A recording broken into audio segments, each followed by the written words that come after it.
Hello दोस्तों, good evening. स्वागत है आप सभी का द स्टडी अड्डा पर। तो आज के डेली करंट अफेयर प्रोग्राम में हम बात करेंगे तो मेलियोइडोसिस है क्या, इसके बारे में बात करेंगे। मेलियोइडोसिस जो है एक रोग का नाम है, यानी एक डिजीज का ये नाम है। अब ये डिजीज होती कैसे है, किससे फैलती है, क्या इसके लक्षण हो सकते हैं, क्या इसका टीका मौजूद है नहीं है, ये क्यों चर्चा में है, इन सब चीजों पर आज के इस टॉपिक में हम बात करने वाले हैं। तो देखिए, सबसे पहले हम जानेंगे कि मेलियोइडोसिस चर्चा में क्यों है। तो क्यों ये चर्चा में है, क्या इसका टीका है नहीं है, कैसे इसका नाम मेलियोइडोसिस पड़ा है, और इसके मामले कैसे बढ़ते हैं, क्यों बढ़ते जा रहे हैं, क्या इसके लक्षण है, क्या इसका इलाज है, इन सब चीजों पर बात करेंगे। देखिए, सबसे पहले मेलियोइडोसिस क्या है, मैंने जैसे आपको बताया ये एक रोग का नाम है। ये कैसा रोग है, जीवाणु जनित, यानी बैक्टीरिया से होने वाली डिजीज है, संक्रामक रोग है। कैसा है, संक्रामक, बैक्टीरिया से होने वाला संक्रामक रोग है। ठीक है। दूसरी बात, अच्छा क्यों चर्चा में है, अभी आते हैं। आंध्र प्रदेश में अभी इसके 23 मामले आए थे, 23 मामले आए थे और बड़े रहस्यमय तरीके से मौतें हुई। और उसके बाद पता चला कि ये जो मौतें हुई हैं ये मेलियोइडोसिस के कारण हुई हैं, और जो होता है बर्कहोल्डरिया स्यूडोमेली बैक्टीरिया से। अब ये बैक्टीरिया का नाम है, आपको याद रखना है, क्या नाम है, बर्कहोल्डरिया स्यूडोमेली। इस बैक्टीरिया के कारण ये रोग होता है। ये बैक्टीरिया मिट्टी में और गंदे पानी में पाया जाता है, उससे ये फैलता है। अब ये रोग चर्चा में क्यों है कि इसको जो है उष्ण कटिबंधीय प्रदेशों, जो देश हैं, उनका रोग माना जाता है, वहां पर ये ज्यादातर ये मिलता है। पर ये ऐसी डिजीज थी जो नेग्लेक्टेड ट्रॉपिकल डिजीज में आती है। 2017 में ही WHO ने इसको नेग्लेक्टेड ट्रॉपिकल डिजीज में रखा हुआ है। ये ज्यादा चर्चा में नहीं रहती है क्योंकि बहुत कम इसके मामले देखे जाते थे। तो ये उपेक्षित उष्ण कटिबंधीय रोग है, इसको हमने नेग्लेक्टेड ट्रॉपिकल डिजीज की लिस्ट में रखा था।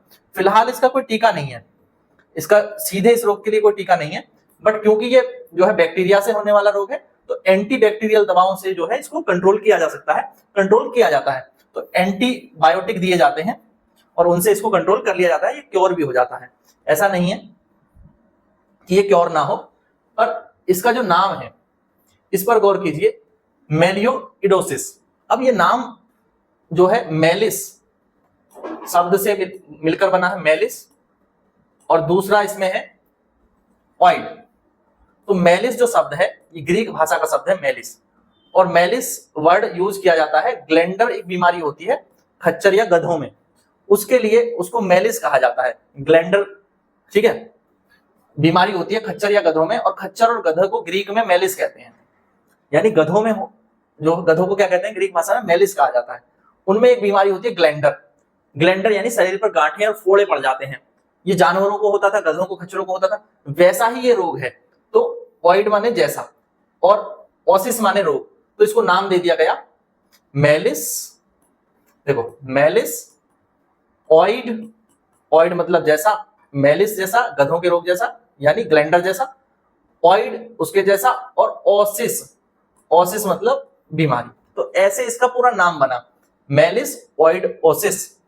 क्योंकि ये पहले घोड़ों या गधों में होने वाली बीमारी ग्लैंडर जैसा है, इसलिए इसका नामकरण 1932 में एम्ब्रोस टी स्टैंटन, ठीक है, क्या नाम है, एम्ब्रोस टी स्टैंटन और विलियम फ्लेचर, इन्होंने इसका नाम रखा था। कभी कभी इसको विटमोर रोग भी कह दिया जाता है। तो विटमोर रोग के नाम से भी इसको जानते हैं। जैसा मैंने बताया, मिट्टी, पानी और हवा में सीधे संपर्क से ये फैलता है। ठीक है, यानी ये खासतौर पर बरसात के समय पर या बाढ़ के समय पर ये रोग ज्यादा फैलता है, क्योंकि उस समय भारी बारिश तूफान से जो है गंदी मिट्टी और पानी जो है वो जगह जगह बहकर पहुंच जाता है, तो उससे ये रोग अक्सर ज्यादा फैलता है उस समय पर। फिर देखिए इसके क्या लक्षण हैं। तो जो मेलियोइडोसिस है, इसके लक्षण क्या है, बुखार, खांसी, सांस लेने में कठिनाई, सीने और जोड़ों में दर्द और फोड़े। खास पहचान है कि जब ये रोग ज्यादा बढ़ जाता है तो इसमें फोड़े हो जाते हैं, शरीर पर फोड़े हो जाते हैं, और गंभीर मामलों में सेप्सिस यानी रक्त विषाक्तता भी देखने को मिलती है। देखिए, आप इस तरह के फोड़े इसमें हो जाते हैं, मैं आपको दिखाऊं, इस तरह से, इस तरह के फोड़े हो जाते हैं जब ये रोग ज्यादा फैल जाता है। तो फिर इस रोग का प्रभाव हम देखें तो इस रोग की चपेट में जो है ज्यादातर जो इसकी फैटिलिटी रेट है, यानी मृत्यु दर है, वो है, फैटिलिटी रेट इसका 40% तक है। यानी अगर इलाज ना कराया जाए तो 100 में से 40 मामलों में जो है लोगों की मौत हो जाती है। तो ये इसका जो मृत्यु दर है इस रोग की वो काफी ज्यादा है। और डायबिटीज वाले मरीजों में भी इसका खतरा ज्यादा रहता है। ठीक है, तो ये चीजें हमें पता होगी। अब इलाज कैसे होता है, इसका इलाज 3 से 6 महीने तक चल सकता है, लंबा इलाज होता है। एंटीबायोटिक दवाओं का कोर्स किया जाता है, क्योंकि सीधे इसका कोई टीका उपलब्ध नहीं है, पर इसके लिए एंटीबायोटिक्स दिए जाते हैं। और ये कहां पर फैलता है, जैसे मैंने शुरुआत में बताया था, उष्णकटिबंधीय देशों में फैलता है, ज्यादातर जो है गर्म क्षेत्रों में। तो दक्षिण पूर्व एशिया, उत्तरी ऑस्ट्रेलिया, इनमें सबसे ज्यादा इसके मामले देखे जाते हैं। यानी साउथ ईस्ट एशिया में हम बात करें, भारत, थाईलैंड, सिंगापुर, वियतनाम आदि में इसको हम स्थानिक रोग कह सकते हैं। इन क्षेत्रों में ये ज्यादा देखा जाता है। तो ये सारी बातें आपको समझ में आ गई।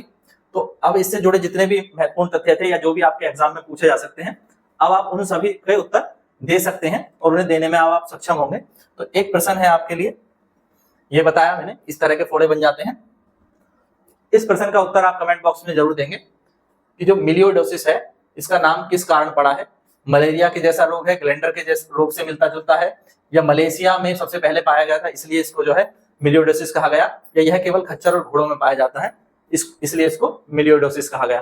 तो किस कारण इसको हम मिलियोडोसिस कहते हैं, ये आप कमेंट बॉक्स में बताएं। वीडियो आपको पसंद आया तो लाइक जरूर करें, शेयर करें अपने सभी दोस्तों के साथ। इसी तरह के और वीडियोस देखने के लिए प्लेलिस्ट में जाएं। Thank you, thanks for watching.